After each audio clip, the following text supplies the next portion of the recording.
It looks like it's going to be Roman Reigns versus The Fiend. That feud is on.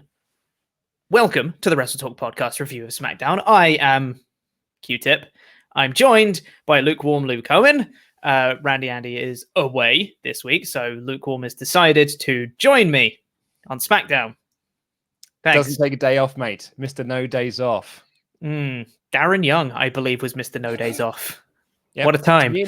Me and him. Yep. Are the only people in the world that can be called Mr. No Days Off. Because you and I are also doing the stream tomorrow as well, mate. That is true. You Clash of Champions. We're getting 7-day working week, mate. Yeah, getting absolutely all over crazy. the cock reactions. Absolutely. But the first thing we're going to be talking about today with regard to SmackDown is a really cool tease that they had on the show, which started off, we'll talk about the match that came before it as well, because it was Alexa Bliss versus Lacey Evans. Following on from last week where Alexa Sister Abigail'd Lacey after the match because Lacey shouted at her really subtly, just said, "What are you going to do? Get the Fiend!" And then Alexa had the trance over her and hit the Sister Abigail and walked out. So this week they had a match, which was a nice follow-up. And the match itself, I thought was good. You know, nothing spectacular, but it was good. Alexa got worked over for most of it, which was fine. And then the Fiend's laugh start ringing out in the arena. And then Alexa goes, "What?" And then it cuts to an ad break. I was like, oh. Not what I wanted. Poor timing on that, to be honest, because I like you, I was quite into it. Like the match was fine and whatnot, but then like the laugh came on, and I was like, "Oh, here's a cool little tease. They'll do the trance thing now." And then it was like, "We'll be right back after these." And then you come back from the commercial break, and they're just having a match. Like the match is just continuing. And Michael Cole's like, "Well, that was weird." Before the commercial break, this happened. It was odd. It was odd placement because then what you essentially just got the same match twice. Because you had like Lacey works over Bliss, then the laugh happens, they cut to commercial break, come back after commercial break, Evans works over Bliss, and then the lights thing happens, and you do the trance. So we just got the same bit twice, basically, but this time without the commercial break interruption.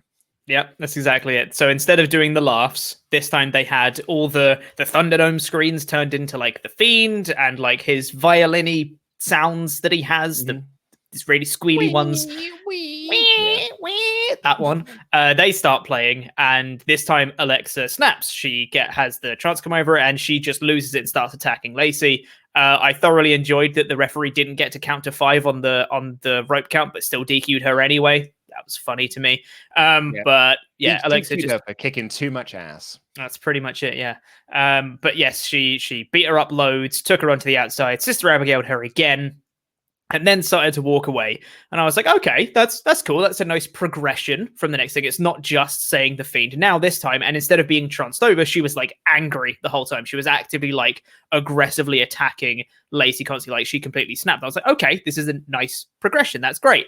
And as she was walking off, Roman Reigns' music hit. And I was like, why is he here? How come you're not letting Alexa like walk off? It's going to be super weird when Alexa just walks past him. It's his show, Pete. It's his island, mate. So he just does whatever he likes, don't he? The big dick. Yeah.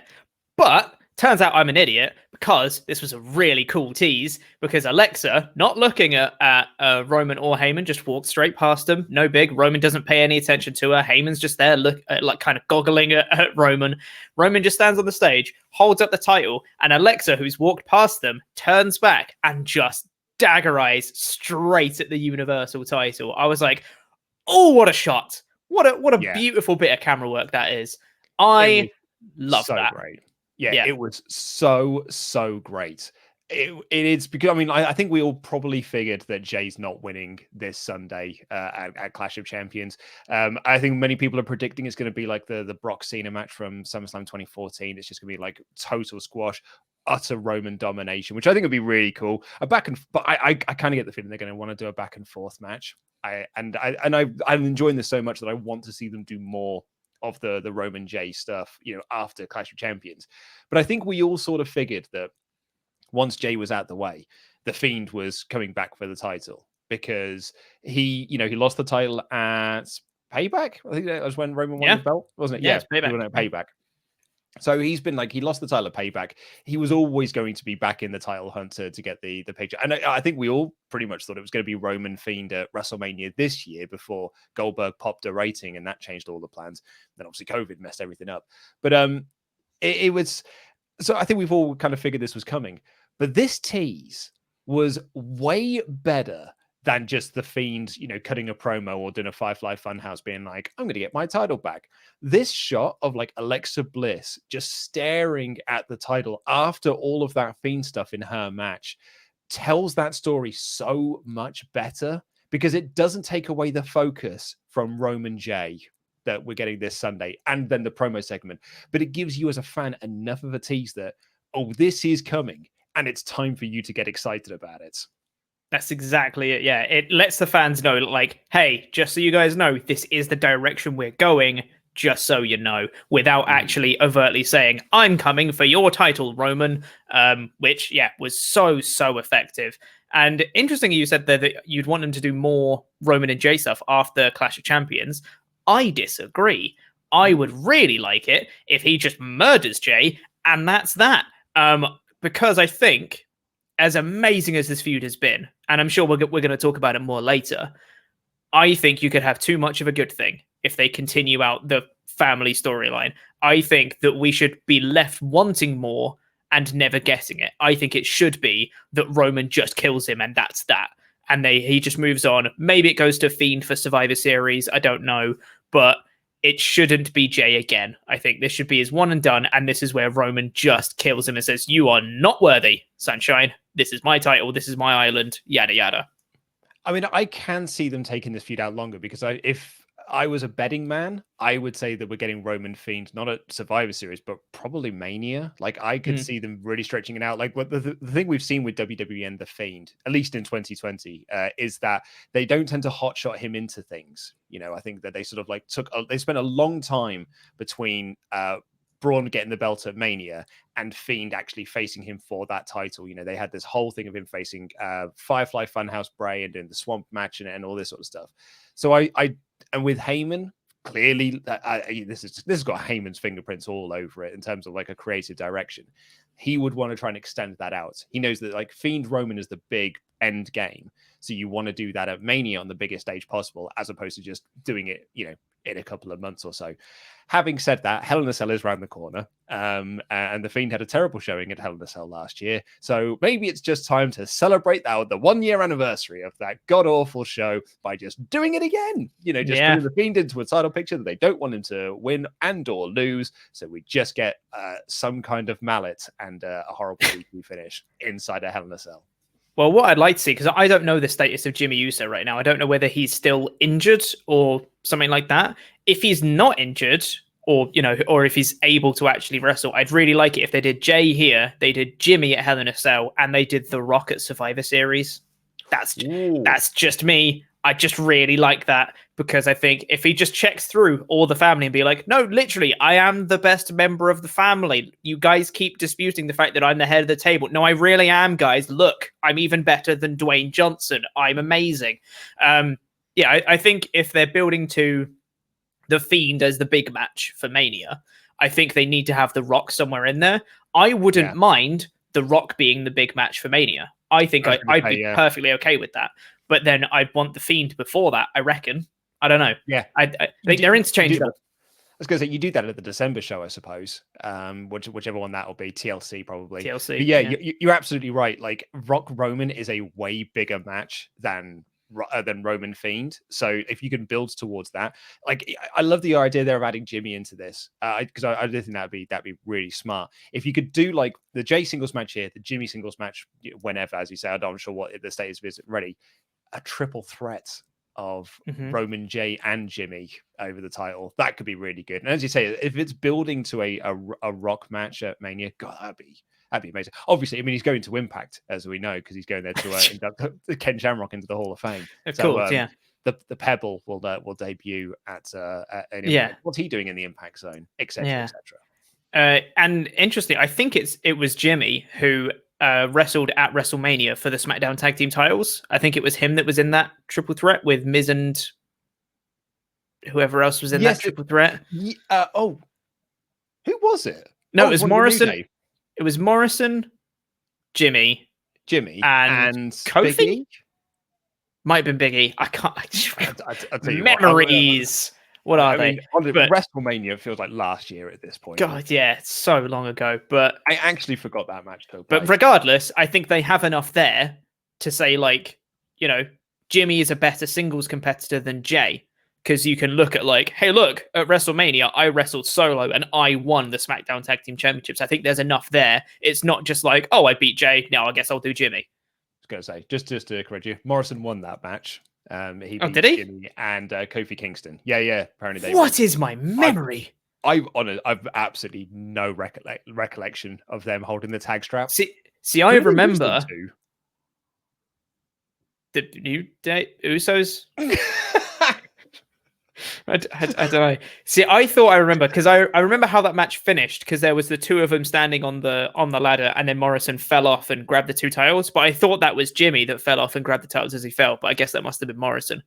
Anyway, you can still make the argument that Jimmy's done more singles wrestling than Jey and he's better than Jey at singles or whatever. And there can still be a feud off that. I reckon I don't think it would. If they do it right, it wouldn't feel contrived to just go from Jey to Jimmy.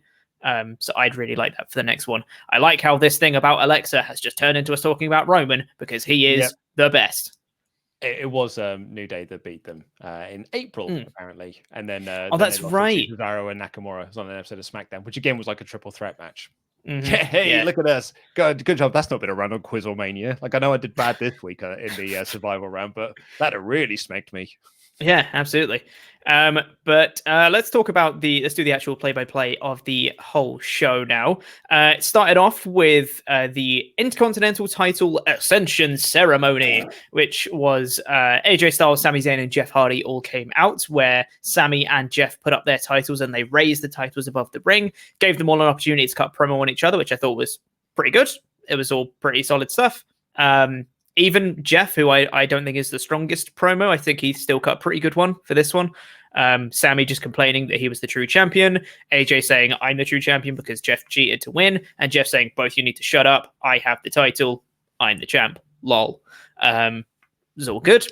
He's a champion, Peach. He's a champion. He's a champion. I love Sami so much. You're right. Like, Jeff's not the strongest promo. And I think that really gets highlighted when you're in the ring with Sami Zayn and AJ Styles. I mean, AJ's not even he's not the world's best promo, but I think he's so into his character at the moment. And he's got so much drive to be, you're the cheating champion. You screwed me over with the knee brace and whatnot, that he can get into a sort of character. But then Sami Zayn is just doing some incredible work that just sort of highlights that Jeff is just hello, I am Jeffrey Hardy. I am wrestler and I am champion. And but I think he was fine. This whole segment was goofy as heck, though. It was the championship ascension or whatever they called it, and Corey goes to there being for the first time in WWE history, we're having a championship ascension. I'm like, Corey, this is nonsense, mate. What are you on about? Yeah, and also it's not the first time they've done it because I'm pretty sure they did it for the title unification match between John Cena and Randy Orton when they were doing the. That wasn't called a championship ascension. They didn't have a segment on an episode of Raw or SmackDown where they had the championship ascension, the official championship ascension, which AJ bloody ruined at the end of this match. Which is so funny because they put the titles up, and just as Sami's getting out the ring, he pushes a ladder, which I thought was quite a cool spot because AJ and Jeff are there just kind of watching the titles go up, and Sami just pushes a ladder onto both of them, which was quite cool. And then SmackDown GM Adam Pearce comes out to say, well, Sami, because of your actions, I'm now putting you in this match. So it's now a triple threat. Here we go. And it's next. And I was like, why do you have the authority to do this? He is an authority figure without being called an authority figure. He is the not general manager because they said, back in, was it 2018 when they were like, we're never having authority figures again. You don't like them, so we're just going to stop doing them. But they're now sort of in a position where but we do need one though, because it's really handy to have someone come out and make matches. I guess Adam Pearce will be that role, but we won't say he's an authority figure, so we haven't gone back on our word. He's just a backstage producer, guys. That's all he is. So yeah, they engaged in a triple threat, which I thought was a really fun match. Really enjoyed it. Really I thought it was weird that they'd want to do a triple threat on the show before they do a triple threat on Sunday. I would have thought that, the singles matches building to it were good enough because we had AJ versus Sami, then they were going to do AJ versus Jeff, and I was like, that's build enough. I don't need to see a triple threat, but they decided to do a triple threat. It was a really fun match. I just wouldn't have done it myself, but no. Hey ho. Yeah, I wouldn't have done either because like the point of it is someone has to take a loss. And like you don't really want someone going into a title match 2 days later coming off the back of a loss because it makes them look a bit naff, possibly. And yeah, it's just like all I was thinking while I was watching this match is I've just got to watch this match again in 2 days' time. Like I know there's going to be ladders involved in there, but broadly it's going to be the exact same match. So it's not what I would have done. Yes, exactly. I'm hoping that the match on Sunday is different enough and it is going to be kind of maybe very ladder heavy or whatever, so that it does feel like a very different match. But regardless, this match was pretty fun. I've missed Sami Zayn so much. And I think even though he's been back for a little bit, this was the first time he got to properly wrestle in it. He had his match against AJ last week, which was good, but it felt like they were kind of holding back quite a lot. Whereas this one, they kind of like he did a lot of his really good stuff that he does. And I really like the finish where AJ hits the phenomenal forearm onto Jeff Hardy. Sammy's there and he dumps AJ out the ring and pins Hardy instead, which is a finish we've seen loads of times before, but it just works. It just works. And it totally makes sense in the story that they've been telling for this feud. I really, really like that finish. And then AJ laid them out after the match with a ladder. And he climbed up and like the big old dick that he is, took down the championship ascension that this whole segment was built around. They were like made this whole big deal about how they were going up there and were they going to stay there for like the rest of like the weekend and stuff. AJ just goes up and like, nope, I'm taking them down now. I was like, AJ, that was the first ever championship ascension. Have you no shame, man, in ruining the first ever championship ascension? Corey Graves made it sound like a very big deal. And what's weird as well is that I would have thought that, he would have put them back. It was just to make a statement. He's holding the titles and then he can put them back and then they're still there and yay. But I saw that he had a WWE.com exclusive backstage where he's holding both the titles. I'm like, well, what's the point in the Ascension then? He's just going to show up on Sunday with them. Yeah. I think this also, I think a lot of people are putting into that, Sami picked up the win. AJ stood tall. It's quite likely that Jeff is retaining, or, he's going to walk out the winner this coming Sunday, which is good for me because that's what I've got down in my predictions to win back the championship. Pete, I know this is a SmackDown review, but can I just point out something that I forgot to mention on the Raw podcast? Sure. If Keith Lee had beat Drew and Randy couldn't have made it into the match on Sunday, right? The ambulance match. Yeah. That means we would have got Keith Lee versus Drew McIntyre again. And that would have been the third time in 2 weeks that we'd have got that match. I was like, I didn't think about that until yesterday. I was thinking about like, bloody hell, we would have got that match again. Yeah. God, nothing makes sense. I was going to say something and now I've forgotten. Oh, sorry, man. I totally derailed you. It's only because we were talking about like it's only because we were talking about like the same matches happening over and over again, and like we've got this match here, and then we're getting it again 2 days later. It just popped into my mind. That was it. Yes, they did make a point during the Ascension ceremony to say that the person who needs to win has to grab both titles. That's very important. They have to grab both titles, which means that we're going to have 2 people grab a title each, aren't we? That's just going to happen. That is, but even then, like the match can't be over, right? Because if you've got to grab both belts in order to win, like, are they going to do a thing where like one of them gets pulled down?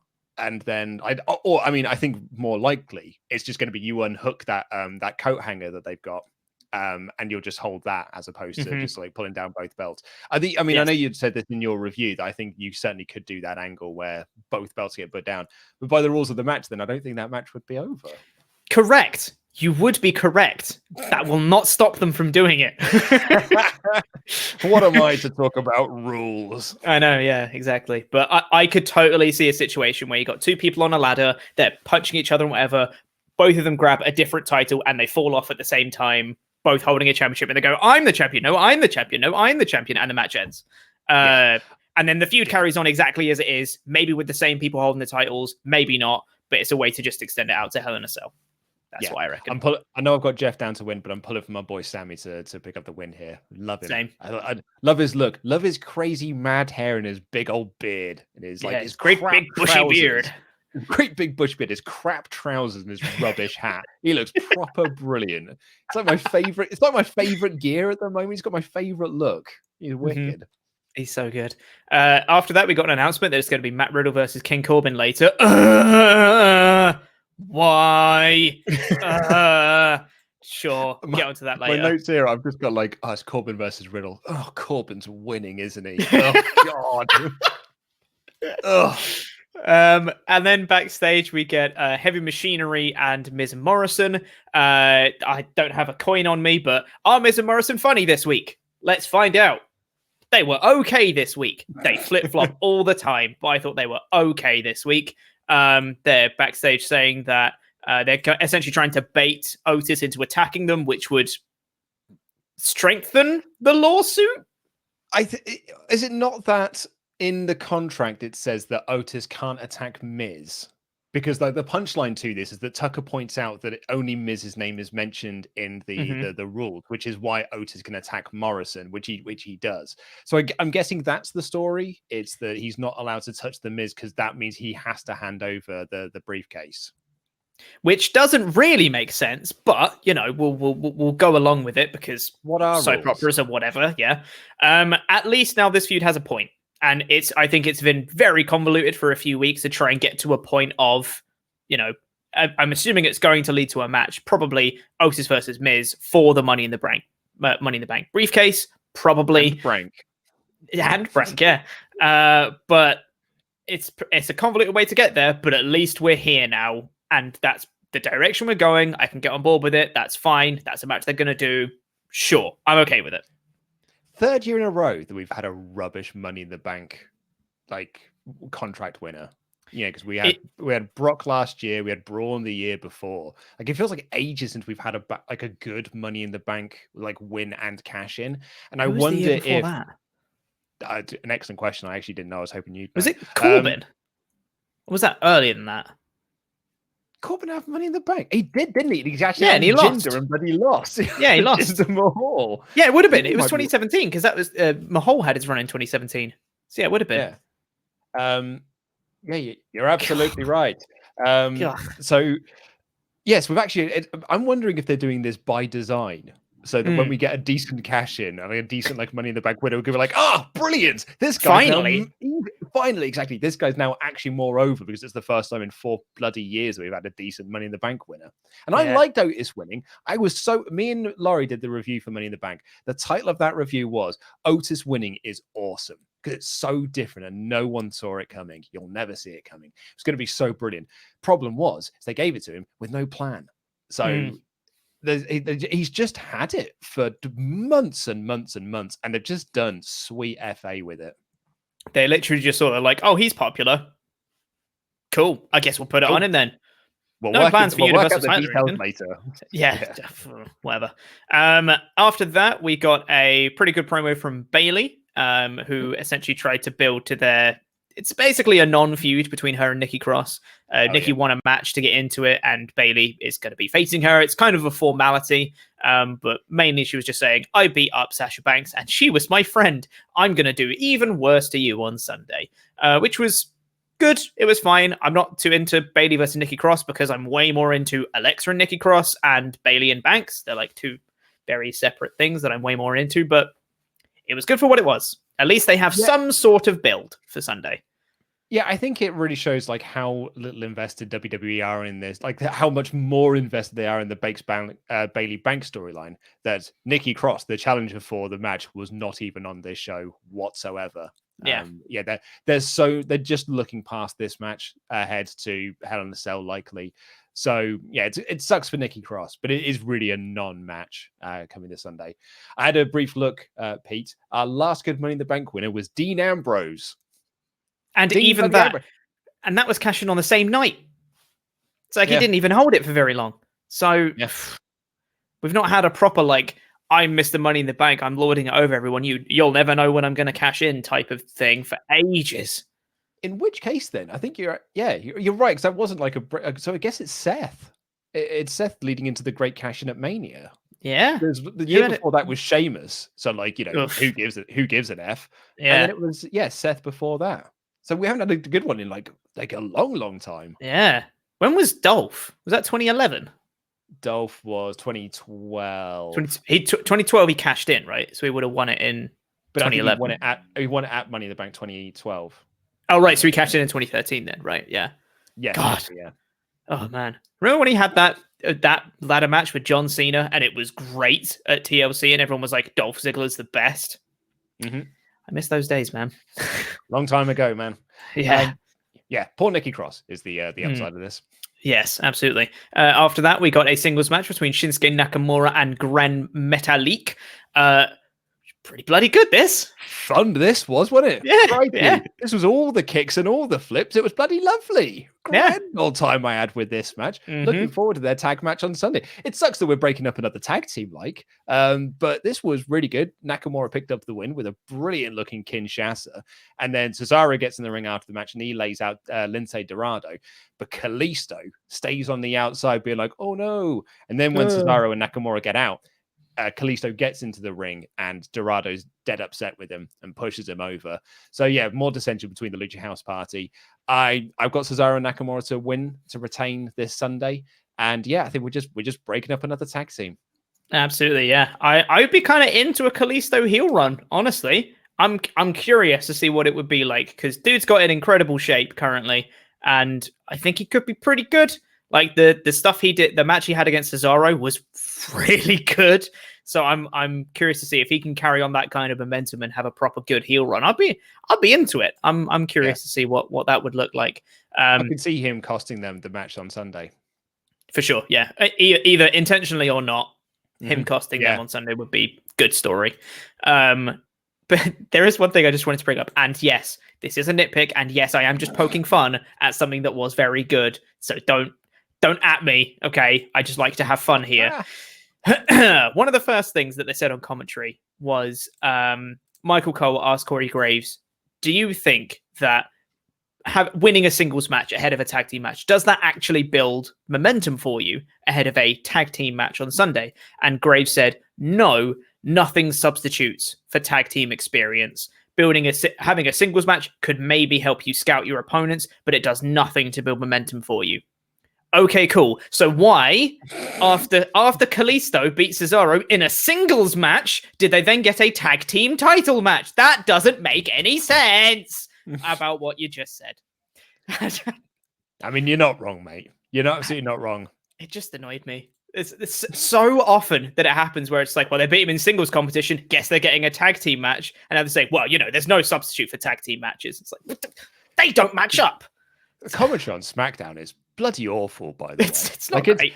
Like SmackDown's a really good show, but the commentary is bloody terrible. Like it's just like they're not commentators. I mean, we joke about them being soundboards, but like it's so evident on SmackDown because they believe that the audience for SmackDown is the casual audience that aren't usually watching WWE shows. So it is just explaining for like first-time viewers what this means. And like, hey, you're going to see 3 wrestlers in the ring at the same time. Make sure you don't like, and it's constantly explaining stuff.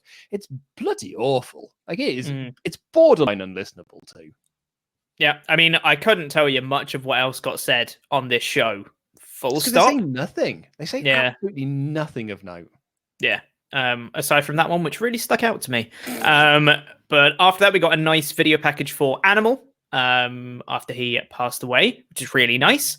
And then we got an amazing video package.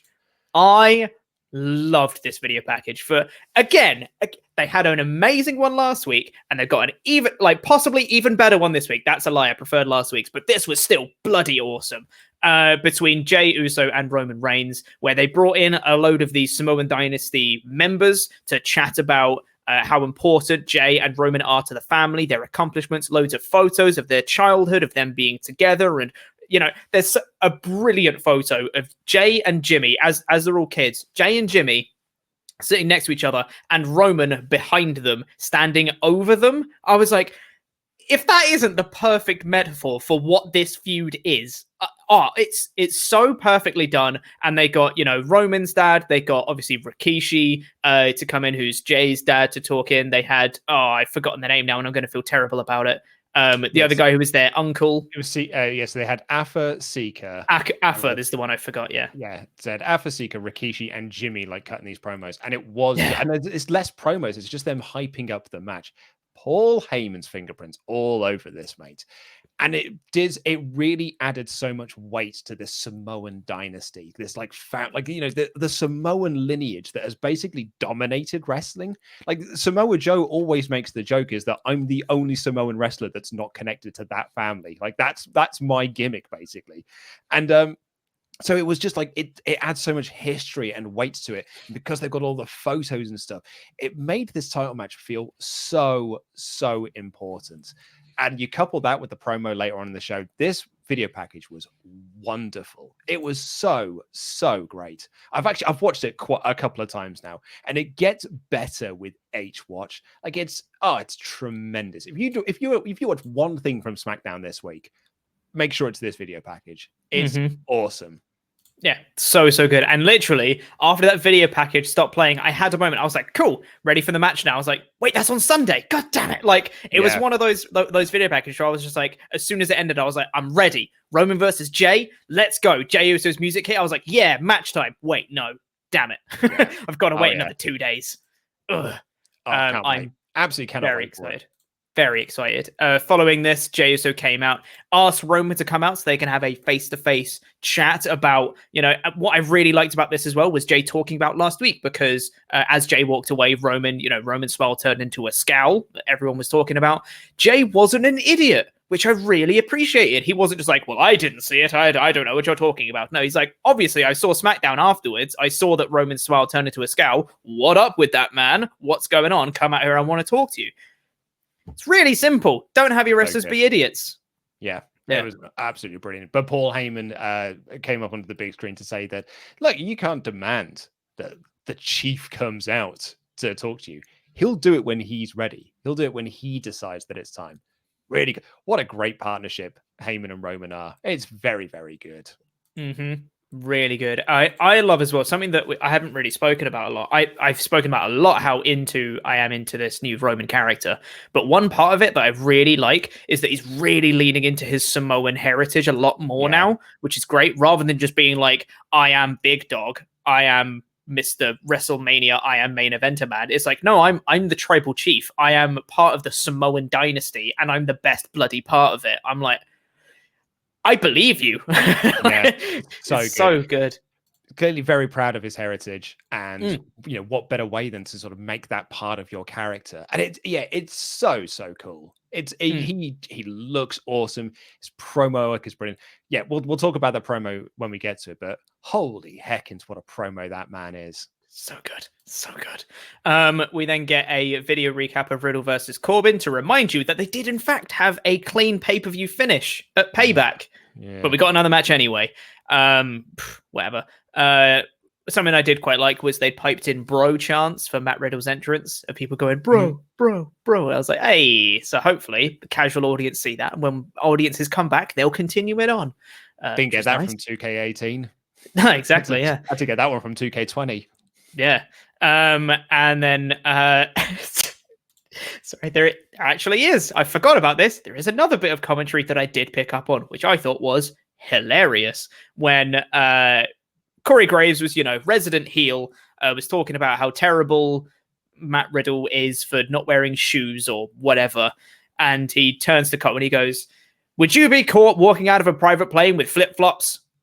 And obviously Michael Cole has to babyface it up. So he can't say no. So there's a really long pause and he just goes, yes. It was really awkward pause. He goes, let's show you how this all came about, everybody. And just moved on for it. I thought it was so funny. I hate this feud, Pete. Yeah. I mean, it's not great. I proper hate it. It's about nothing. There's no stakes to this whatsoever. Like, this feud is just that I am a baddie, you are a goodie.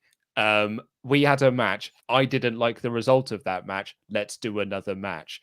This is the story is paper thin, like this feud, and it's just crap, mate. I'm just really like, I'm so ready for it to be done, because I may get some heat for this. I cannot take Corbin seriously. Like, he's perfectly fine and everything, but he's such a goofball that it's hard to take him seriously in a feud with Matt Riddle. Like, it proper drags Matt down when he should be like way beyond this.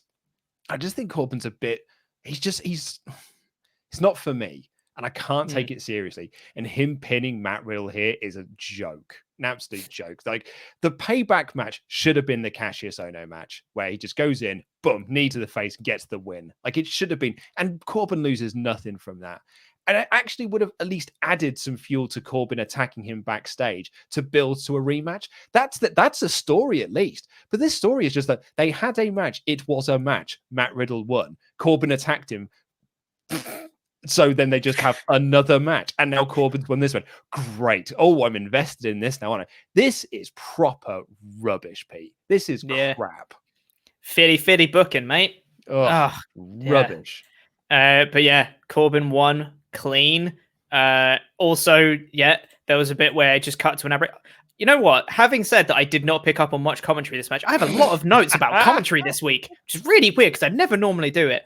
But as it goes to an ad break, Cole just goes, "Riddle may knock off the king." It's like, he already did on pay-per-view, clean. You moron. It got under my skin. Yeah. Oh, man. Not into this feud at the moment.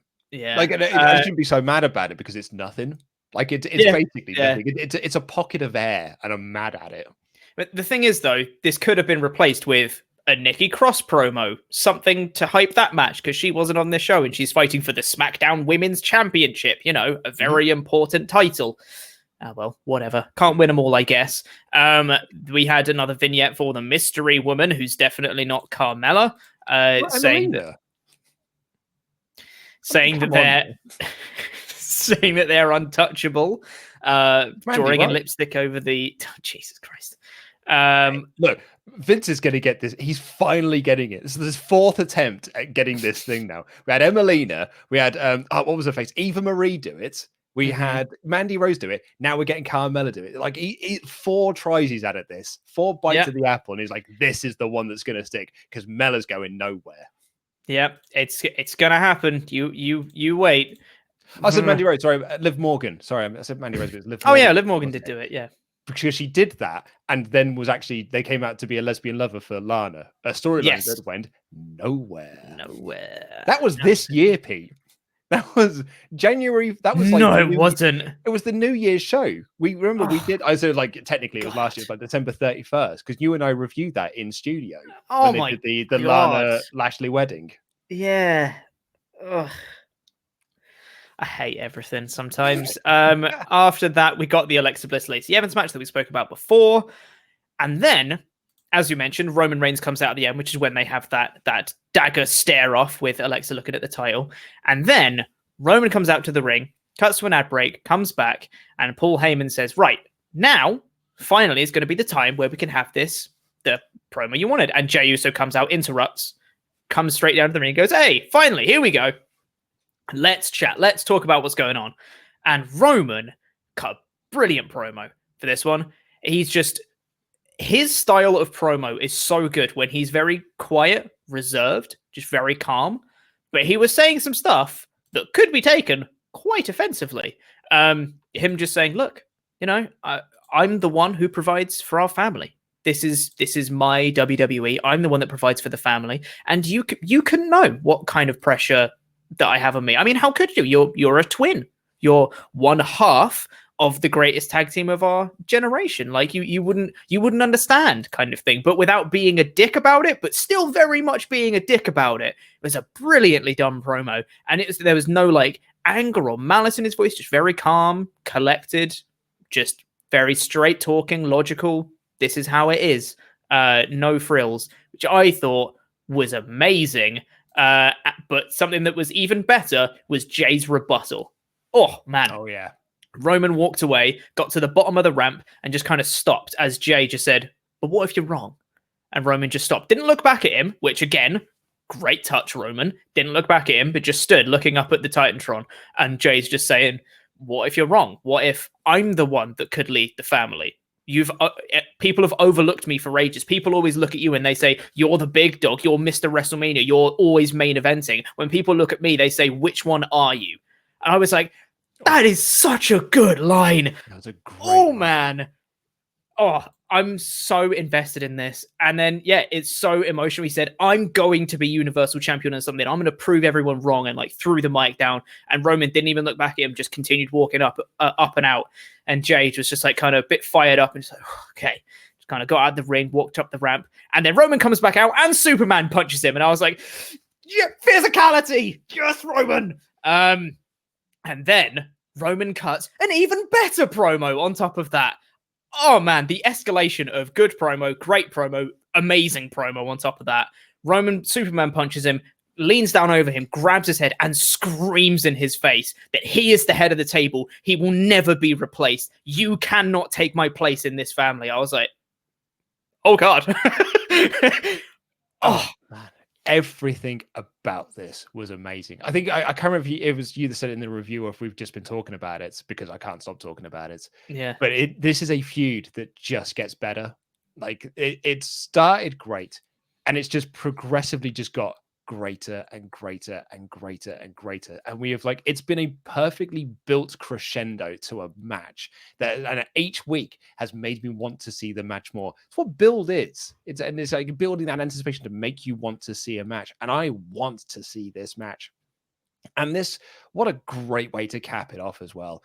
Roman's promo, dude, so good. The line when he said, I would give you this title if I could. It's not, you could beat me for this title. It's just the only way you're getting this title is if I'm handing it to you, but you wouldn't know what to do with it. Oh, mate, it was so good. And Jimmy's line of do you know what I get told? Or do you know what I get asked? Which one are you? Oh, mate, that hit me hard because I've done that on these very shows. I mean, Jimmy or Jey. You did literally just call him Jimmy. So did I really? Yeah, you did.